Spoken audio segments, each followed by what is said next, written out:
नमस्कार दोस्तों, स्वागत है आपका आपके अपने YouTube चैनल कष्ट हरण में।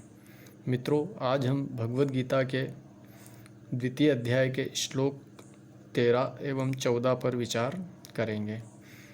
देहिनोऽस्मिन् यथा देहे कौमारं यौवनं जरा तथा देहान्तरप्राप्ति धीररस्तत्र न मुह्यति। जिस प्रकार शरीरधारी आत्मा इस शरीर में बाल्यावस्था से तरुणावस्था में और फिर वृद्धावस्था में निरंतर अग्रसर होता रहता है, उसी प्रकार मृत्यु होने पर आत्मा दूसरे शरीर में चला जाता है। धीर व्यक्ति ऐसे परिवर्तन से मोह को प्राप्त नहीं होता। तात्पर्य: प्रत्येक जीव एक व्यष्टि आत्मा है। वह प्रतिक्षण अपना शरीर बदलता रहता है, कभी बालक के रूप में, कभी युवा तथा कभी वृद्ध पुरुष के रूप में। तो भी आत्मा वही रहती है, उसमें कोई परिवर्तन नहीं होता।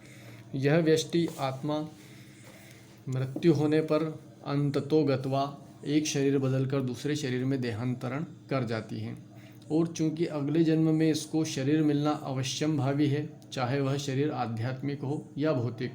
अतः अर्जुन के लिए न तो भीष्म न ही द्रोण के लिए शोक करने का कोई कारण था, अपितु उसे प्रसन्न होना चाहिए था कि वे अपने पुराने शरीरों को बदलकर नए शरीर ग्रहण करेंगे और इस तरह वे नई शक्ति प्राप्त करेंगे। ऐसे शरीर परिवर्तन से जीवन में किए कर्म के अनुसार नाना प्रकार के सुखोपभोग या कष्टों का लेखा जोखा हो जाता है।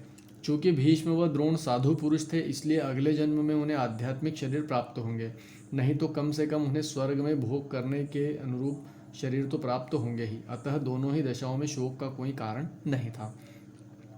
जिस मनुष्य को व्यष्टि आत्मा, परमात्मा तथा भौतिक और आध्यात्मिक प्रकृति का पूर्ण ज्ञान होता है, वह धीर कहलाता है।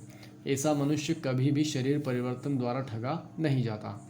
आत्मा के एकात्मवाद का मायावादी सिद्धांत मान्य नहीं हो सकता, क्योंकि आत्मा के इस प्रकार विखंडन से परमेश्वर विखंडनीय या परिवर्तनशील हो जाएगा, जो परमात्मा के अपरिवर्तनीय होने के सिद्धांत के विरुद्ध होगा।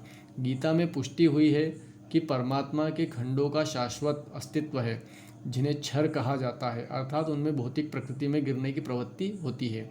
ये भिन्न खंड नित्य भिन्न रहते हैं तथा यहाँ तक कि मुक्ति के बाद भी व्यष्टि आत्मा जैसे का तैसा भिन्न अंश बना रहता है, किंतु एक बार मुक्त होने पर वह श्री भगवान के साथ सच्चिदानंद रूप में रहता है।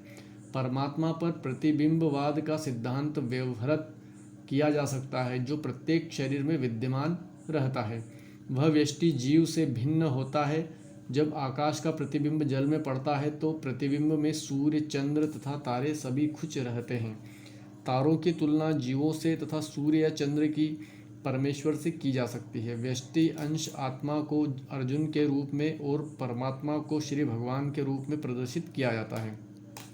जैसा कि चतुर्थ अध्याय के प्रारंभ में स्पष्ट है, वे एक ही स्तर पर नहीं होते हैं। यदि अर्जुन कृष्ण के समान स्तर पर हो और कृष्ण अर्जुन से श्रेष्ठतर न हो, तो उनमें उपदेशक या उपदिष्ट का संबंध अर्थहीन होगा। यदि ये दोनों माया द्वारा मोहित होते हैं, तो एक को उपदेशक तथा दूसरे को उपदिष्ट होने की कोई आवश्यकता नहीं है।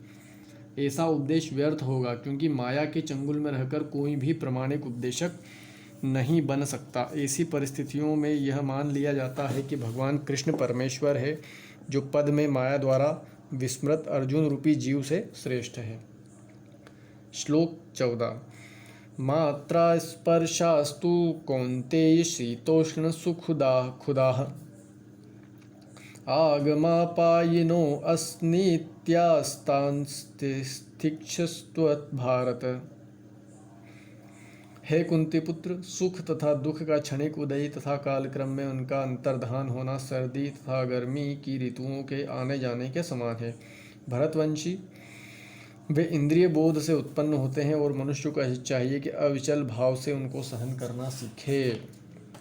तात्पर्य: कर्तव्य निर्वाह करते हुए मनुष्य को सुख तथा दुख के क्षणिक आने जाने को सहन करने का अभ्यास करना चाहिए। वैदिक आदेशानुसार मनुष्य को जनवरी फरवरी के मास में भी प्रातःकाल स्नान करना चाहिए। उस समय अत्यधिक ठंड पड़ती है, किंतु जो धार्मिक नियमों का पालन करने वाला है, वह स्नान करने में तनिक भी झिझकता नहीं। इसी प्रकार एक गृहिणी भीषण से भीषण गर्मी की ऋतु में भोजन पकाने में हिचकती नहीं है। जलवायु संबंधित असुविधा होते हुए भी मनुष्य को अपना कर्तव्य निभाना होता है। इसी प्रकार युद्ध करना क्षत्रिय का धर्म है, अतः उसे अपने किसी मित्र या परिजन से युद्ध करना पड़े तो उसे अपने धर्म से विचलित नहीं होना चाहिए। मनुष्य को ज्ञान प्राप्त करने के लिए धर्म के विधि विधान का पालन करने होते हैं, क्योंकि ज्ञान तथा भक्ति से ही मनुष्य को अपने आप को माया के बंधन से छुड़ा सकता है।